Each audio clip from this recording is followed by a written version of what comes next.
Um, well, good afternoon, everyone. We have a special guest today. So really happy to have today Dr. David Klonoff. We have collaborated with David Klonoff in the past and currently on multiple projects. He's a leader in the area of diabetes technology. He serves as the editor-in-chief for the Journal of Diabetes Science and Technology.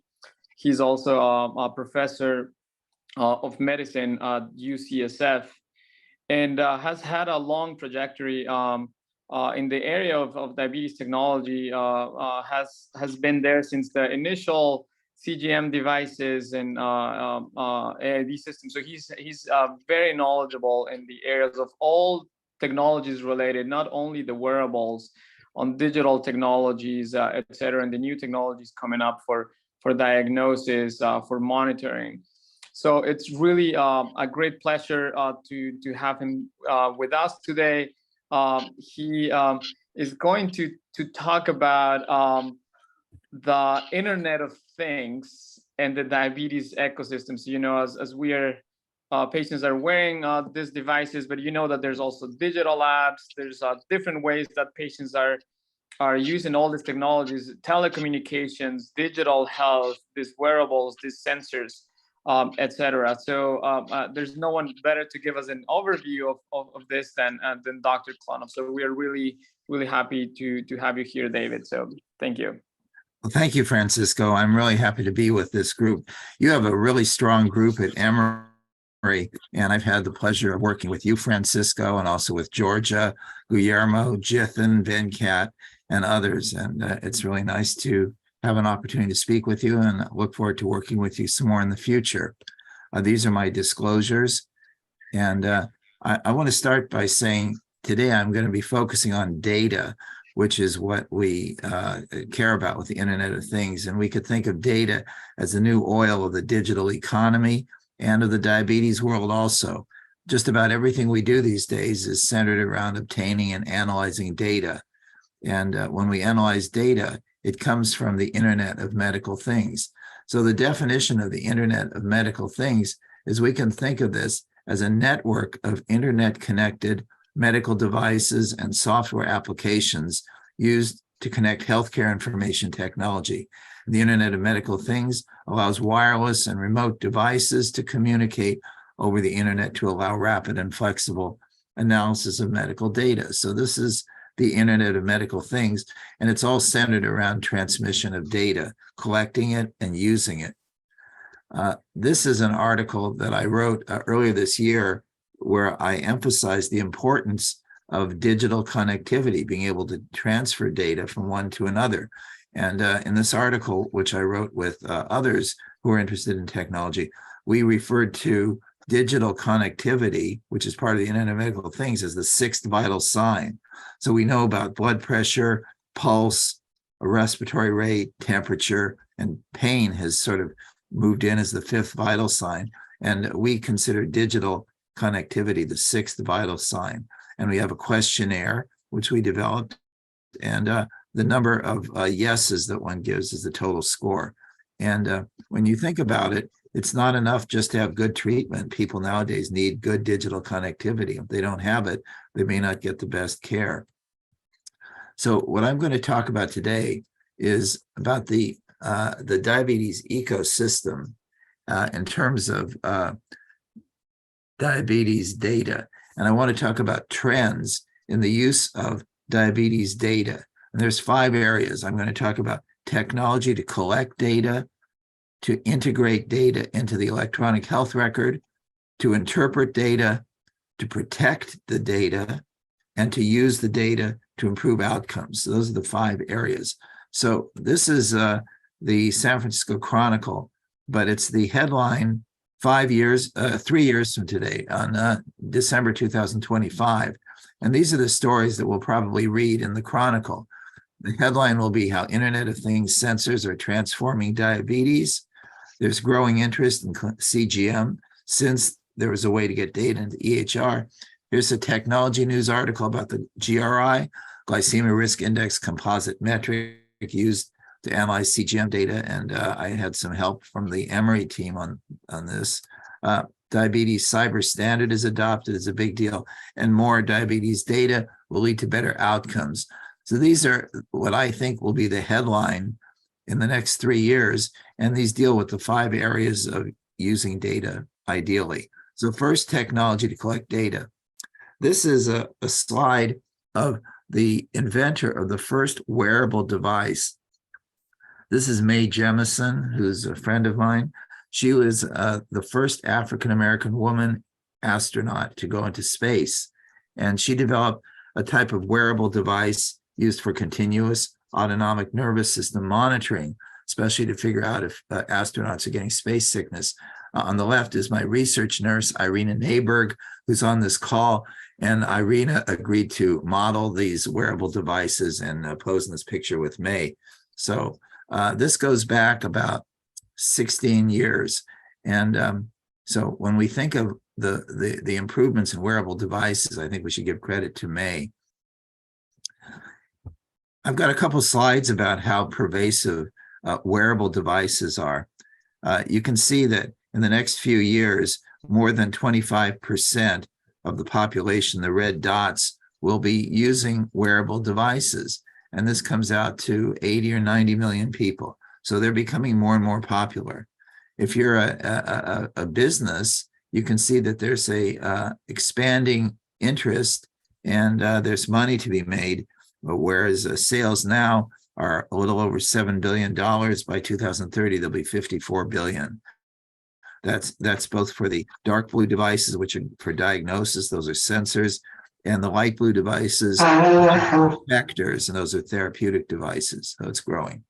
Now, I want to talk about different types of sensors to measure glucose. You'll likely be working with some or many of these. There's the traditional invasive blood glucose monitoring. You look at a picture like this, which is one of my patients, and you can see why continuous bloodless glucose monitoring is so popular.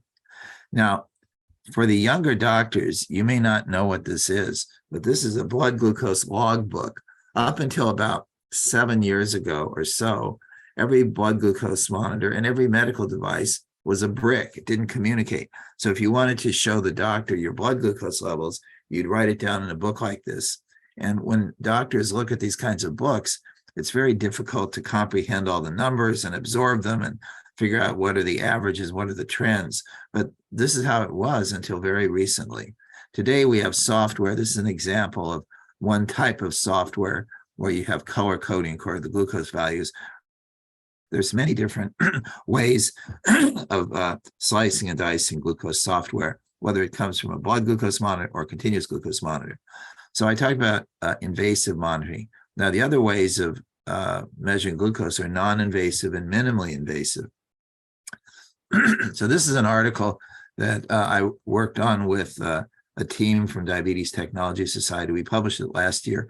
We looked at how many companies or articles in PubMed relate to these technologies. What we found was that there were, as of that time last year, there were 28 different non-invasive optical technologies that had reached the point of an article or a press release or a company, 6 non-invasive fluid sampling and 31 minimally invasive. You see there's 2 kinds of non-invasive. One is called optical and one is called fluid sampling. So I'll say more about that. If you're a company that's measuring glucose by sampling fluid, you pull fluid out of the body, you want to tell everybody, hey, we're a non-invasive monitor. So you're like these yellow guys here, and you link yourself up with the optical methods. You say, well, we're not as invasive as minimally invasive, which is here, and we're certainly not as invasive as invasive, which is blood. So we're like these guys. But if you're a non-invasive optical company and you're shining some type of light, you say, oh, well, we're the real non-invasive ones. Those other guys with the fluid, we call them minimally invasive. So the blue guys want to move the yellow guys out of their group and stick them with the minimally invasive. The yellow guys want to be in with the optical so they can call themselves non-invasive. And what we did in this article is we said, okay, there's actually not 3, but 4 types of invasiveness for measuring glucose. You've got invasive, which is blood. You have minimally invasive, which means putting a needle of some sort into a person, but not drawing blood, maybe implanting something. And then we distinguish these two types at the bottom. Non-invasive fluid sampling, which in some ways you can think of as wet, you're taking fluid out of a person, and truly non-invasive is optical. So we ended up saying these guys should be on their own. They're not really part of non-invasive. So here are some barriers I see to non-invasive optical glucose monitoring. You get a low signal to noise ratio. You don't get much good signal. You have to have multiple wavelengths sampled. And the best way is to use a package of precise lasers, also known as an optical frequency comb. I'll show you that in a moment. Also, you have nonlinear relationships, which is very frustrating. If you get twice the signal, that doesn't necessarily mean you have twice the glucose concentration. It's nonlinear. So you need complex algorithms that must be tuned across multiple glucose concentrations. And finally, the signal you get is not only due to glucose, but you can get interference from temperature, other biomolecules in the skin pigment, and other factors that affect optical responses. So it's challenging, and that's why there's no non-invasive optical glucose monitor that's been approved by the FDA. There are some that are approved in Europe, and I've worked with all of them, but the FDA would say they're not accurate enough. This is called frequency comb spectroscopy, and this is the type of method that you probably will need if you're going to develop a non-invasive monitor. You shine a laser and you break it up into different frequencies that are equally spaced apart. So in effect, you're not just measuring one wavelength, but you're measuring the response over multiple wavelengths. And this process of creating an optical comb actually garnered a Nobel Prize. Okay, now what are some barriers to non-invasive fluid sampling glucose monitoring? Well, these are ways of pulling fluid out of the body. So you get low concentrations of extracted tissue fluid, whether it's skin fluid, not true interstitial fluid, but some kind of extract, tears or sweat or saliva you're pulling out of the body. This requires great accuracy of measurement that can't be achieved with traditional electrochemical technology. In general, all of these have very low glucose concentrations. The physiology of body compartments can result in long or unpredictable lag times. And finally, if you have a wet method, you can have skin damage from continuous trauma and a wet measuring patch. This was the first, we could call non-invasive fluid sampling method. This was the Cygnus Gluco Watch, and it told the time and the glucose level. And it was very accurate on one of those two, the time, but it wasn't so accurate on the other one. And some of the problems were that it had a 2-hour calibration, but we're used to that with some of our CGMs. It gave you a glucose reading every 10 minutes. It lasted for 13 hours, but there was a long lag time. And it caused a lot of skin trauma, as you can see here on the right. And the combination of poor accuracy, long warm up, need to change at frequency, and a lot of people having bad skin reactions, it just went off the market. But that was the first non-invasive glucose monitor that was approved by the FDA, if you refer to it as non-invasive fluid sampling, but not non-invasive optical. This is a project from Google, one of their so-called moonshots, to develop a contact lens to measure glucose in tears.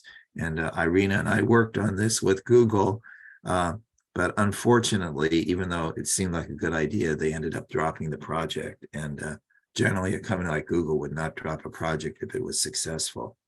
So I think one of the problems you have with tears and other fluids is, as I said before, the concentration is low, there's a lag, and it's hard to measure them. So a number of people are still working on pulling fluid out of the body, but so far nobody's been very successful.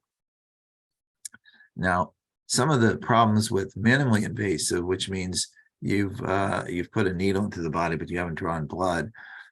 Generally, you use electrochemical methods, and these are a little less accurate for interstitial fluid than for blood glucose, but the difference is small.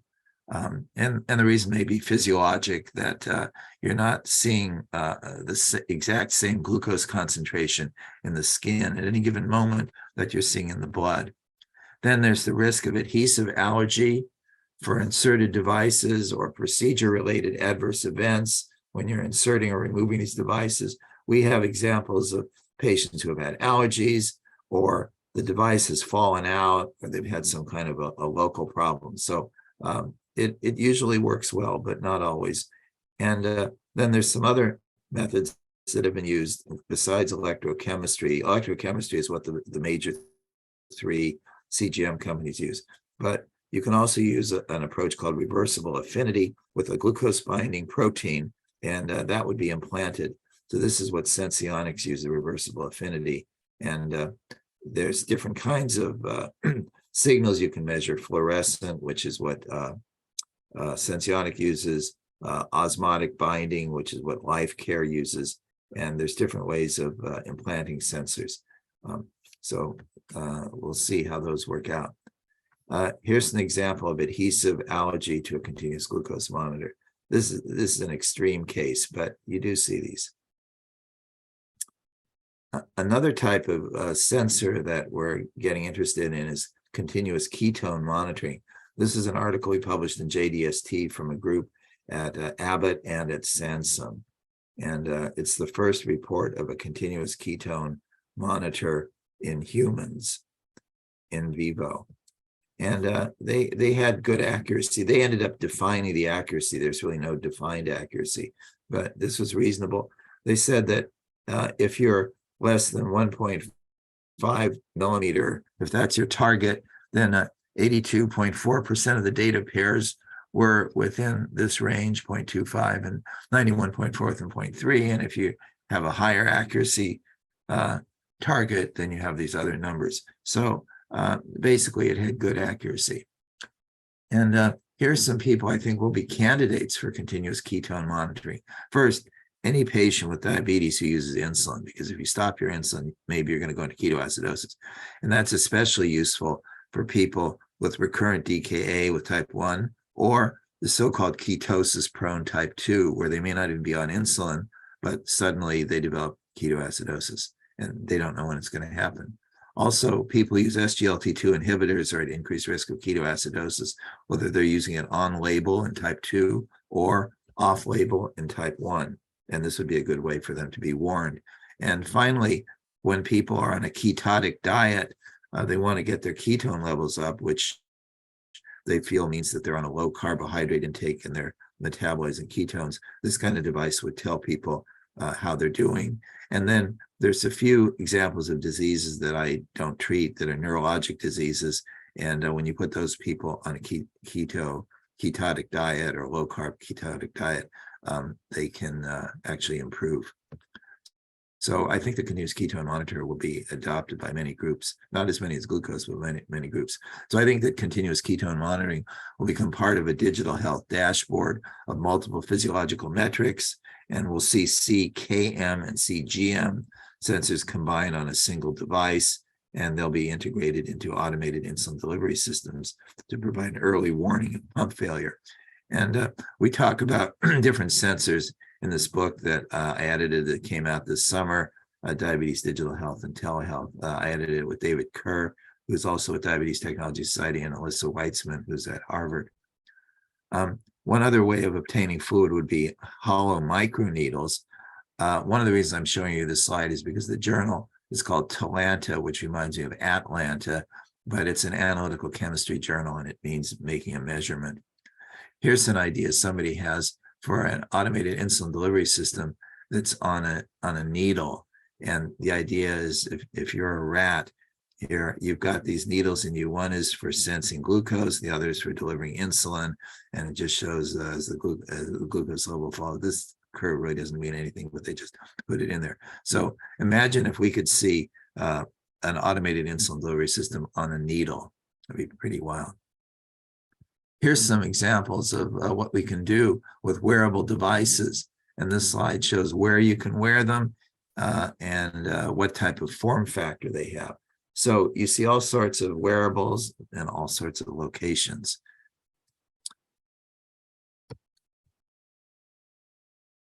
All right, the next area of data I want to talk about is integrating data into the electronic health record. And so at Diabetes Technology Society, we've been working on a program this year called the ICODE standard, integration of CGM data into the electronic health record. This article talks about the launch of the data, and what we talked about is why digital health integration is needed, what the data will look like when it gets into the EHR, and what type of workflow will satisfy the stakeholders. And Juan Espinoza, who was at Children's Hospital of LA, but soon will be moving to Northwestern, had the inspiration for this project and really pushed it forward. We had 6 technical groups in this project.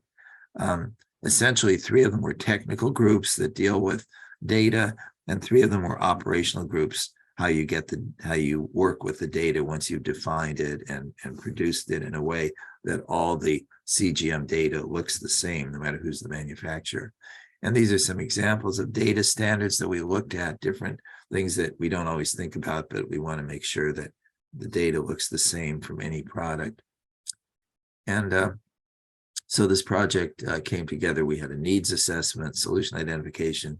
We built a plan for stakeholders. We had implementation tasks and an evaluation. This was our timeline. We started in January of this year. We had our final meeting November 2nd, and we disseminated it and released the work product, the standard, November 7th. If you go to our organization's website, which is diabetestechnology.org, you can download a copy of the ICODE for free. It's open for any person who wants to work with their healthcare organization or their hospital to get CGM data uploaded into the EHR. It's a game plan, and we had so many stakeholders that your hospital isn't going to worry that maybe this is not widely accepted. We had FDA, Homeland Security, other government agencies, industry, academia involved. So it was a major group. This is what the report looks like if you download it, and these letters binary spell ICODE. So what's next? Next is going to be ICODE 2, integration of connect. Now we're going to change it. Instead of the C for CGM, it'll be connected device data, the electronic health record. This is going to be for insulin dosing. And we're just starting now to talk with manufacturers of insulin pumps and insulin pens to see if they want to get together and have a common form of data presentation, which will be presented on the same screen as CGM data. So you can look at it now with various programs, including Gluco and Tidepool and a few others, but they can be expensive, and not every hospital is going to want to spend the money on those. But we're going to have a program which requires a little bit of work, but is a lot cheaper and will be something that the medical community wants to see. So I think many hospitals and healthcare organizations will adopt ICODE and ICODE 2. Now, technology to protect data. We've talked about gathering it and integrating it. So here's an article that came out in October. The sector, referring to the healthcare sector, is increasing interconnectedness poses healthcare cybersecurity risks. So even as the Internet of Things allows information to be transferred the way you want to, it also creates holes for people to come in and steal information when you don't want them to. So the definition of cybersecurity is protection of data and command information, so it goes either way, transmitted between connected medical devices from unauthorized disclosure, modification, and loss of function. Remember, I showed you earlier, you have sensors which send information from a wearable to a central place, whether it's a phone or the cloud, and then you've got effectors which send commands from the central place back to the device. The impact of cybersecurity is that it's one feature of a connected medical device in addition to safety, effectiveness, privacy, usability, and cost. So I'm not going to say that cybersecurity is the only thing that matters. If you have a cybersecurity device, but in other ways it's not safe or it doesn't work very well or it has other problems, that wouldn't mean automatically you should use it. But it is an important feature. So diabetes devices, now that they're not bricks anymore and they're wireless, require sound cybersecurity. Here's some examples of devices that are at risk of a cybersecurity breach: a blood glucose monitor, continuous glucose monitor, a pump, a pen, closed loop system, also known as the automated insulin delivery system. Now a new one that's entered the diabetes area is a spinal cord stimulator for painful diabetic neuropathy. And I predict we're going to see this type of device used frequently, and it has a controller that determines the frequency. And imagine if somebody got a hold of that and changed the programming, that could be very damaging or painful to the patient. But any one of these could be a problem. And I'll show you later what happens if it sends, not only if it stops sending data, at least you know it's not working, but what if it sends fake data? Now, this is what a hacker looks like. If you see somebody in a hoodie, you know, on a computer, you know it's a hacker. So watch for this person. So I want to take you through the history of the evolution of threats against diabetes devices. In 2011, cybersecurity researcher Jay Radcliffe used a mannequin, and he dumped 25 units of insulin into this mannequin using remote control. He was able to figure out the identification of the insulin pump. That was the beginning of the idea that pumps can be hacked. Later in 2018, another security researcher who Radcliffe, I should tell you, lives in Idaho. Another one who lives in the county I live in, San Mateo County, Billy Rios, noted that the Medtronic pacemakers could be hacked using regular equipment. Jay Radcliffe did something that was sort of an unnatural experiment just to show it could be done. But Billy Rios used regular equipment. So he went and told the FDA, and it took them a while. Here's the headline that he finally went public with it. At first he told Medtronic, and he said, you guys should fix this. After a year, he decided that Medtronic wasn't working fast enough. So he reported this to the FDA, and 2 weeks later was this. They had the first recall of a diabetes device. It was their older generation insulin pumps, the 508 series. And in fact, this year, in 2021, the FDA extended the seriousness of the recall. So this is the first recall of a diabetes device because of cybersecurity risks. This is a security symposium meeting in Santa Clara, California, a few years ago, and these guys from Israel used a computer algorithm and showed that they could add or remove medically accurate cancerous growths onto CT images. So you can imagine what would happen if a CT image got tampered with. And that was the start of something that could be really terrifying. There's a group in Finland that's been working with deep fakes. And you see in the black box, a deep fake is a synthetic media where a person in an existing image is replaced with someone else's likeness. So you could see, let's say on the internet, a picture of somebody doing something that they shouldn't be doing, and you say, boy, that person really did something bad, but it may not be the person. It may be that they used the computer generated. It's like Photoshop on steroids to create these images. So in 2021, they showed that you can make a deep fake EKG, and to me, it looks very similar to the real EKG.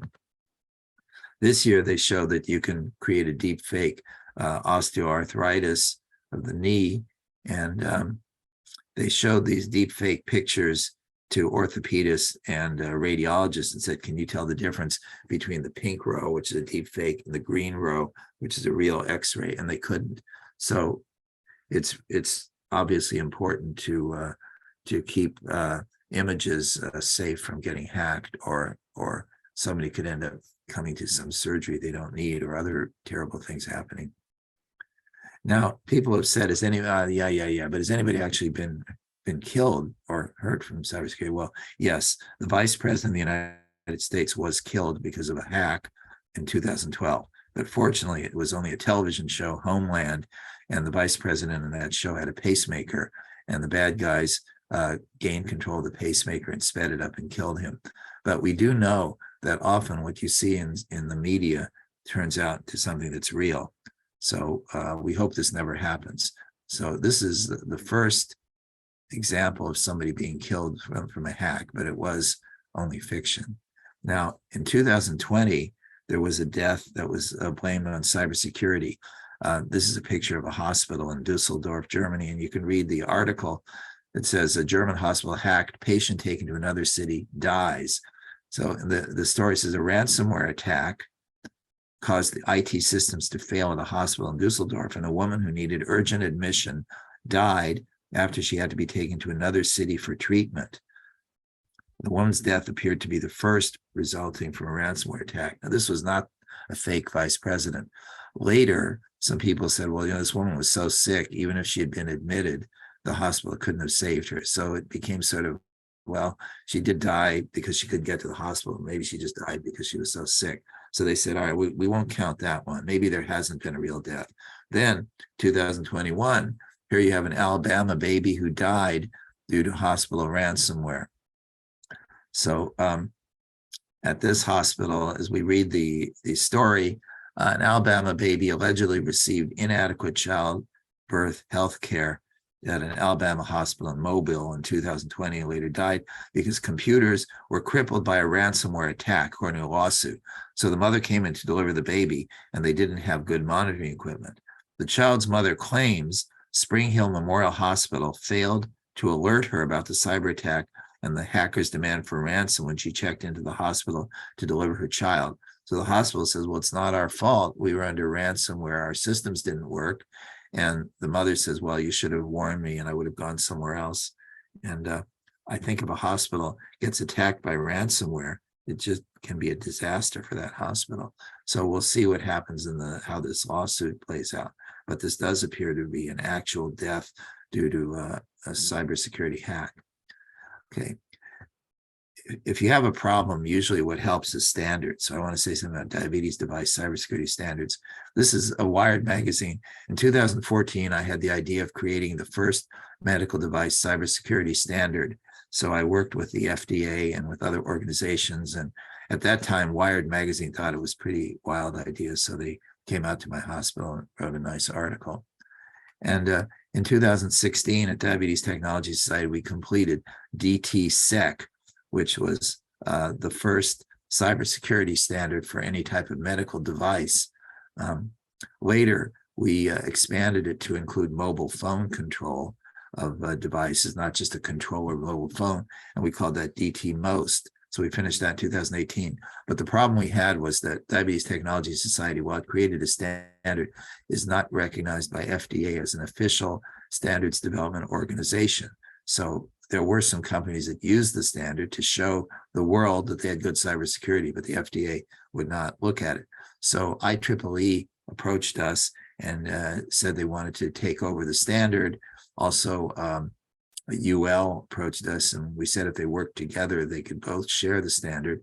So they did, and they agreed, the two agreed between them that it would be called an IEEE standard, IEEE 2621.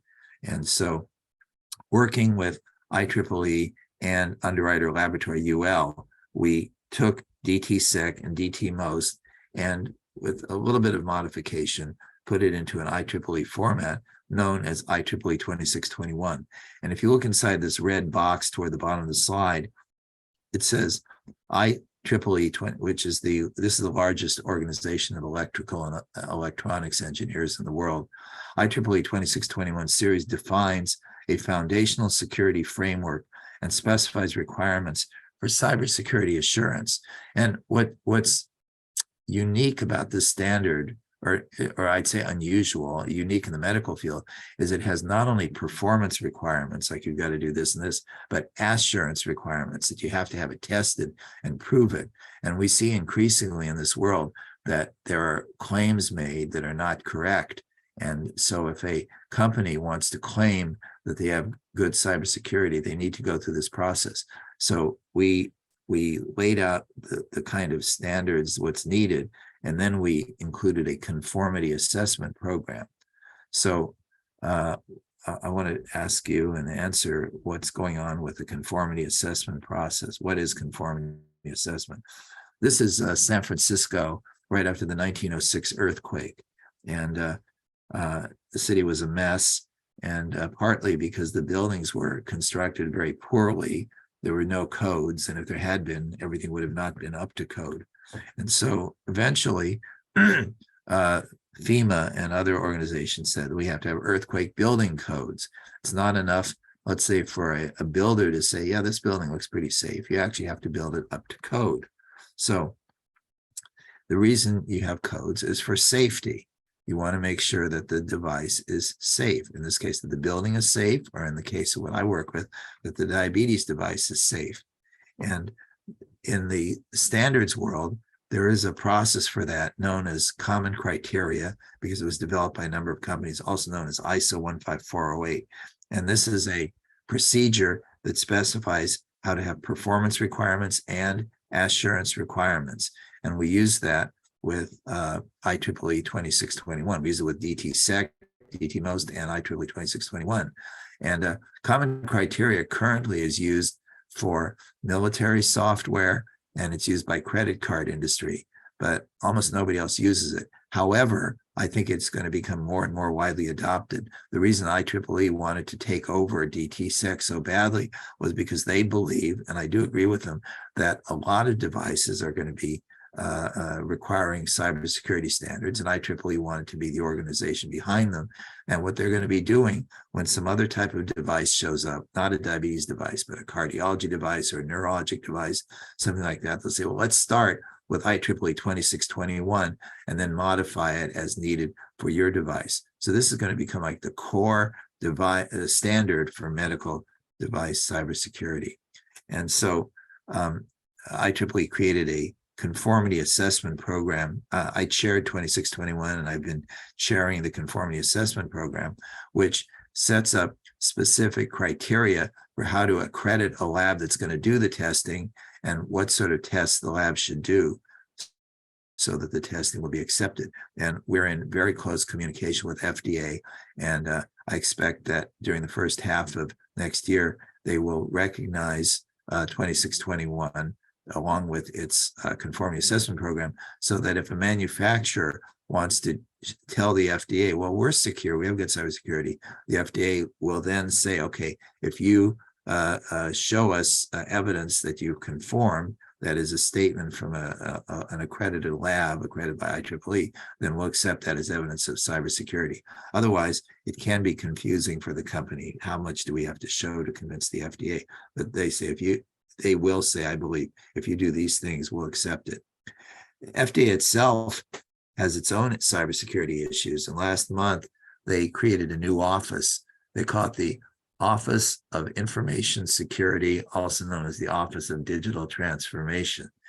And this is an FDA employee looking at a computer screen. The idea is that they're going to have 5 pillars of the zero trust cybersecurity model. You may have heard the famous quote by Ronald Reagan, trust but verify. And in the zero trust model, the idea is don't trust, but verify. And so you have these 5 pillars for your medical devices and your connectivity.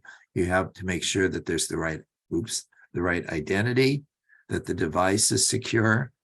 You want to make sure that the system works in the network environment, that you have applications, apps that are secure, and that you're monitoring the data all the time. But this type of approach is why if you log on to, let's say, a secure website, it may kick you out after a while, because it's like after you've been on for a while, they don't trust you. Maybe you've left and somebody else took your seat and is using the system. It also accounts for 2-factor authentication and a number of network procedures, including segmentation, which means that certain systems are connected, but if you break into one system, you can't get into the entire network, just to certain other systems. And the more crucial a system is, the more it's going to be segmented into nothing. So pretty soon it connects with nothing at all. So you hear these systems like the hack at Target, where they got in there through the air conditioning system, and once they got in through there, they could get into the entire store. But increasingly with zero trust, that won't be possible.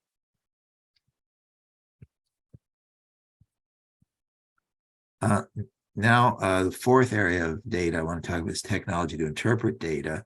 And there's an important new metric that a group of us developed, including two of your colleagues from Emory, Francisco and Guillermo, and I'll show you that in a moment.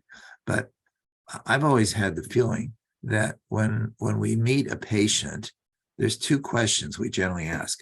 How well is the patient doing? And if the patient is not doing well, then what treatment is needed? This is how I view a medical visit. And we ask these same questions when we read a continuous glucose monitor tracing. How well is this patient doing based on the CGM data? And if the patient is not doing well, then what treatment is needed? And I always had the feeling that when we looked at an AGP report, we weren't getting the most out of it. People would focus on the time and range, but pretty much ignore the other metrics that it provides. Plus, people would generally just look at the last 2 weeks, and it would be hard to convince people to look at the previous 2 weeks, the previous 2 weeks before that. So a group of us developed this.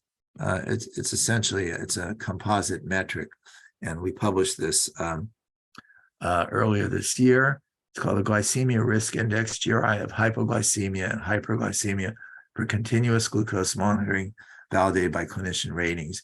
And you can see Guillermo was one of the authors and Francisco was one of the authors. And we had authors from all 6 continents. They were all leading diabetes doctors, as are Guillermo and Francisco. So the idea behind it is that an item's quality has many dimensions which can be captured by listing their performances individually or by using a composite score to summarize their features. For example, an APGAR score for a baby. You don't say, well, how did the baby do in 5 different dimensions, early and late? You just say, what was the overall score? So here's a typical AGP report with these 7 different dimensions of how well somebody's doing. The 5 ranges of glucose, the average glucose, which is essentially the same as the glucose management indicator, and the variability. And the idea was to combine all 7 of these. But the problem that had come up is people would say, well, how do you weight them? You know, is very low twice as important as high? Is it 3 times as important? How do you do it? So we did a survey of 330 expert clinicians from all 6 continents, and we had 225 tracings so that we could see which ones they liked the best. We took the features, we mathematized them, and created this model. So the glycemia risk index is a single number. It's like a score, and shows how well the patient is doing compared to other patients. It's a percentile score. And we started with low is the best, high is the worst. That's done a lot, like with glucose, and cholesterol, and blood pressure. But basically, the higher the score, the more needs to be done. So it weights, the model is based on weighting 4 out of range metrics: severe hypoglycemia and mild hypoglycemia, severe hyperglycemia and mild hyperglycemia. It weights them differently according to what the experts told us, the 330 experts, to reflect their clinical importance. And also the information is presented in 2 components, which provide actionable information. That is, how are they doing in terms of their hypoglycemia, how are they doing in terms of their hyperglycemia, but it's weighted so that hypoglycemia is considered more important than hyperglycemia. That's what the clinicians tell us. And severe hypo is more important than mild. So you contrast it with time and range, where you're in range or you're out of range. If you're out of range, it's all equally bad. But our clinician said it's not equally bad. Time and severe hypo is a lot worse than, say, mild hyper. So by weighting them, you get a different picture. For example, if you have a patient who's 70% in range and 30% mild hyper, that is their 180 to 250, would you feel about that person compared to time in range of 70% and 30% time below 54? They're both 70%, but clearly that second one is a lot worse, and their GRI score would be a lot worse. Also, the GRI allows multiple tracings to be followed in a single figure. I'll show you what one of those figures looks like in a moment. And it allows for risk stratification of large numbers of patients with 5 zones, because it looks like an error grid. You can have 5 zones of performance. And as I said earlier, it derives from the assessments of 225 tracings of 4 different types of diabetes by 330 experienced CGM clinicians, and we had 80 CGM researchers that reviewed the protocol and introduced us to the clinicians. So To show you why I think this is a better metric than, say, time and range, consider how a restaurant review can rate a single feature or it can rate a composite score. So imagine you're a restaurant reviewer and you say, well, you know, all I care about is the food. That's really important. I'm going to base my rating exclusively on the food. Okay, well, nobody would say that's crazy. You're looking at the food.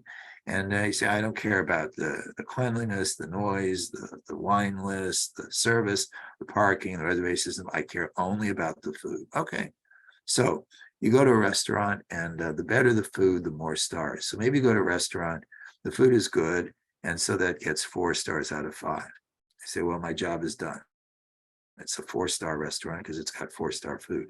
But what if this restaurant, the food is good, it's 4-star, but everything else is excellent. The service is excellent. The parking is excellent. The menu, everything about it, it's clean. Everything about it is really excellent. Say, I'm going to give this a 5-star rating because the food was 4-star, but everything else was so good, it's 5 stars. Now, imagine a restaurant with the exact same food, but everything else is terrible. It's dirty, bad service, it's noisy, bad parking, you can't get a reservation.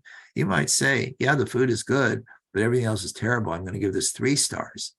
So if you're a food critic and you look only at the food, both of these are 4-star restaurants. And if you're a time and range person, you only look at time and range, you'll say, that's all I want to hear about. All right. But if you say, no, I want to look at the complete picture, just like the reviewer who's looking at everything, one of these restaurants might get elevated and one of these might get lower. And I would like to be the food critic that looks at everything, not only the food. And until now, we didn't have a way to express these other features, but now we do. That's the glycemia risk index. So we took input from the 330 clinicians, and this is what a GRI report looks like for a population. It comes in different zones. So you could call them A, B, C, D, E. This is the best, this is the worst. And the data point is on a hypoglycemia and a hyperglycemia exposure axis. Now, if you go to the Diabetes Technology Society website, diabetestechnology.org, there's a button you can press for the GRI calculator. And when you get there, they say, okay, enter what percentage of time were they very low, under 54, what percentage time 54, 70, very high, about 250, and the high at 180, 250. And this is just our sort of fake data. There's a reason for these numbers, but they're just arbitrary numbers. If you had a patient who had these numbers, you plug it in, and when you enter all 4 of these, it automatically calculates a GRI. So if you, like I do this when I see patients, I go to the GRI calculator so I can tell them what their GRI score is. It calculates it automatically. And if you have a whole series of patients, you can click this blue bar and it gives you an Excel file where you can enter multiple patients and it calculates the GRI for each patient as well as for the entire group. This is good for groups. Here's an article that Ben Hamou wrote recently in JDST, where he and his team in France have an automated insulin delivery system. They looked at 45 subjects who had more than 5% time below range, and then they put them on their own hybrid automated insulin delivery system. And the time and range improved. They had less hypoglycemia, better time and range. And they said, well, I guess we're done. We had a 5% improvement in time and range, which is good. Then they calculated the GRI, and that improved by 13 percentiles.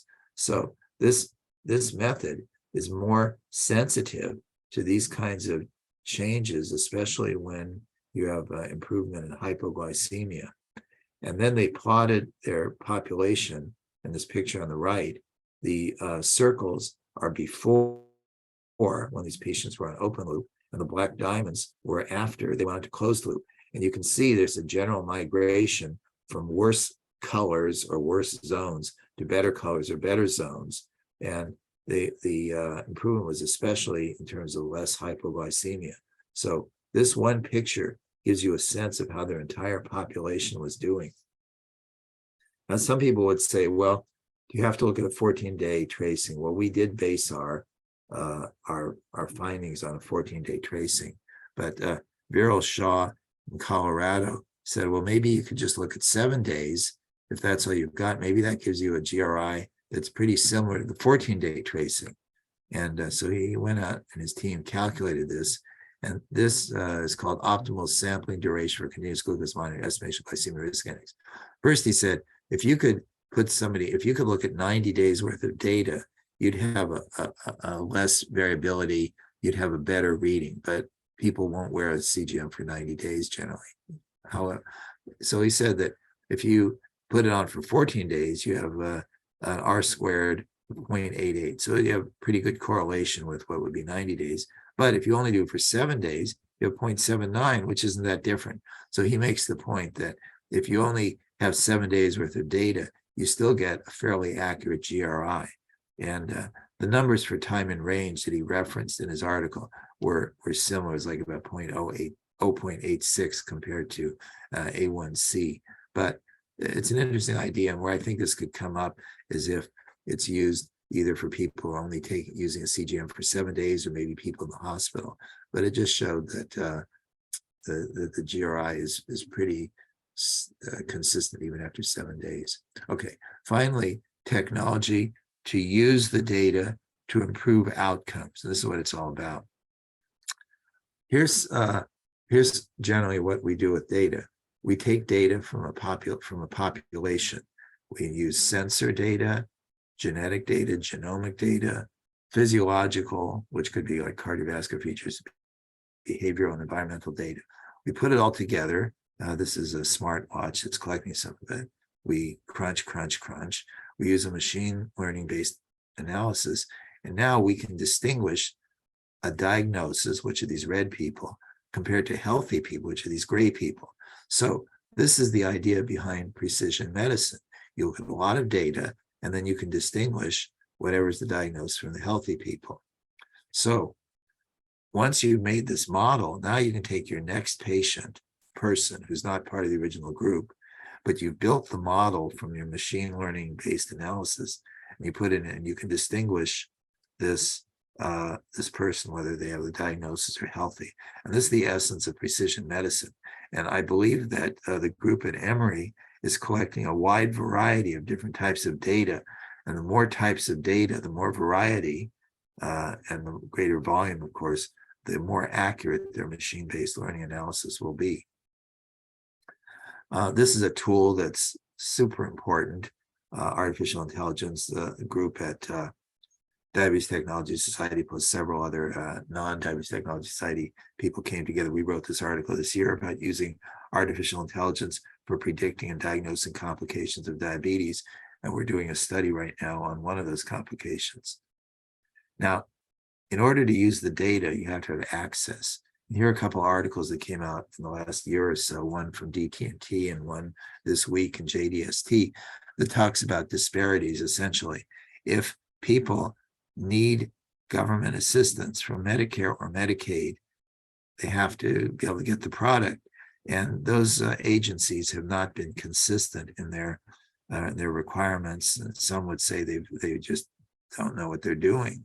And these articles lay out some plans that would be more consistent and more fair for coverage for folks that are on Medicare and Medicaid. So if you're interested in access, I recommend these two articles for you. This is an article that was done at Hopkins. Mateo was the lead author, and it just appeared recently in November. And it's called Racial Disparities in Access and Use of Diabetes Technology Among Patients with Type 1 Diabetes at U.S. Academic Medical Center. And their conclusion was significant racial disparities were observed in discussions, prescribing and use of diabetes technology. Further research is needed to identify the causes behind these disparities and develop and evaluate strategies to reduce them. So we want to use the data, you have to have access. So in conclusion, as we've covered here, trends in diabetes data. First, new technology will allow collection of more types of data. iCode will make continuous glucose monitoring data more accessible for clinicians and patients, and hopefully iCode 2 for insulin dosing data. GRI will make CGM data more useful by describing how well patients are doing. IEEE 2621, the cybersecurity standard, will make CGM data more safe. And finally, improved access will make data more useful for improving outcomes. So thank you very much.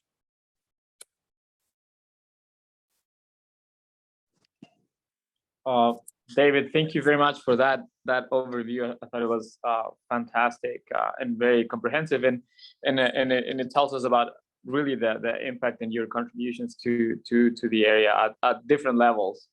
So I think we're open for questions. If anyone has any questions, please just please jump in. Just turn on your video, or you can put some comments also in the chat. Let me see if, so I wanted to ask you a question, David. So where do you think we're going in terms of the development of AID, for example, in terms of technologies when people have started doing it themselves, the DIY systems? For example, that there's now a clinical trial published in New England Journal of Medicine with the Android APS system. There's also data, real world data on the Loop system. In terms of one is efficacy, I guess, access. Is this just for a few that have the access to those people that can do and break the systems? And the other question is about cybersecurity and maybe in the long term, in terms of efficacy, is this going to change the way people access these technologies? This is one of the hottest topics in AID world right now. I feel that it's important for the FDA to regulate products and for people to feel that their products are safe because they've been cleared by the FDA. There's a movement among the DI people called Right to Repair, and it came out with some other products like printers with toner and some watches. The idea is that once you buy the product, you should have the right to repair it, which means you can get into it and make whatever corrections are needed.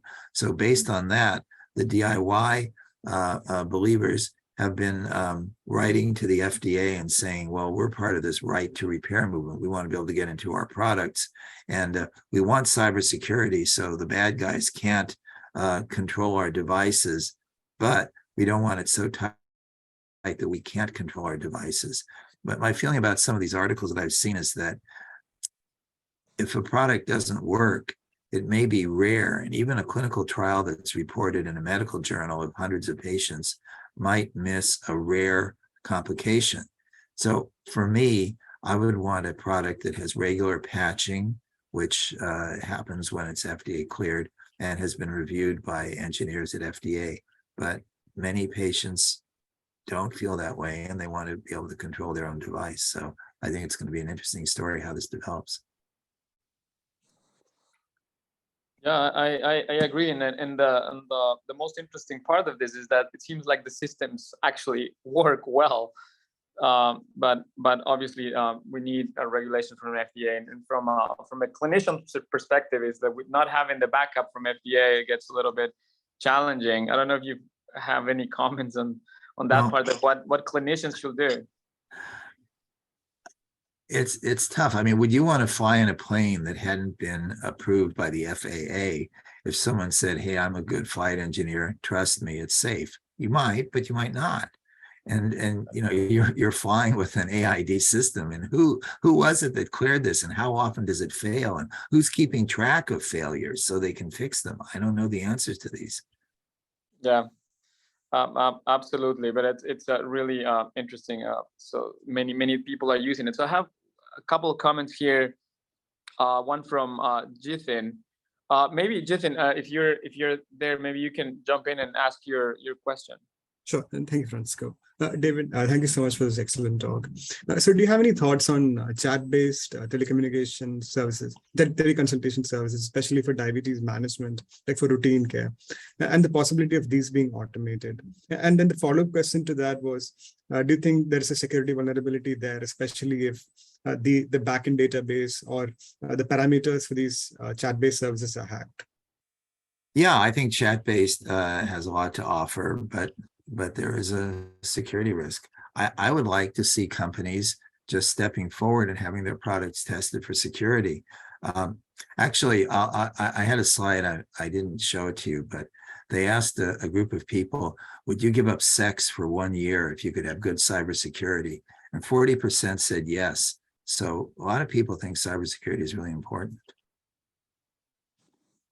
Thank you, David. Well, I look forward to working with your group. Francisco and I are talking about something that I could work with in some way in the future, and we'll keep talking. And we're actually working on a paper together, so maybe we've written a couple papers already, so we'll see what happens. Absolutely. And I don't know if is there any other question here? Please just jump in. I think we're it's about time, but we can stay for a second, given that Dr. Klonoff is very busy and doesn't join us all the time. So this is the time. The other question I had for you, if just wait and see if there's anyone coming in. In terms of the I code, how do you see that to be adopted by hospitals? You know, I think it's going to be mostly at the beginning of academic centers. Probably they're interested. You know, Juan has been leading this. He's moving out to Northwestern. Hopefully, he's going to implement it there. How do you see this? How long do you think it's going to take? Because CGM is being used by so many people, and they're coming into the hospital, and there's no way to track it, no way to access the data, and it's very important.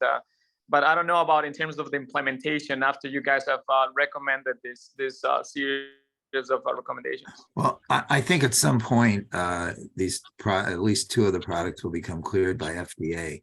There's a lot of research being done on their accuracy. I think when that happens quickly, a lot of hospitals are going to adopt it. Right now, that's a reason, whether you call it an excuse or a legitimate reason for just saying we want it to go away and not think about it. But I think in the next couple of years, we'll see clearance, and then it'll happen quickly. Well, I want to thank you all for inviting me to be able to speak with you, and I hope you all have good holiday season in Atlanta, and that you read Atlanta magazine, and I'll see you all next year. Right. Thank you so much. Thank you very much, Dave. Bye, everybody. Thank you.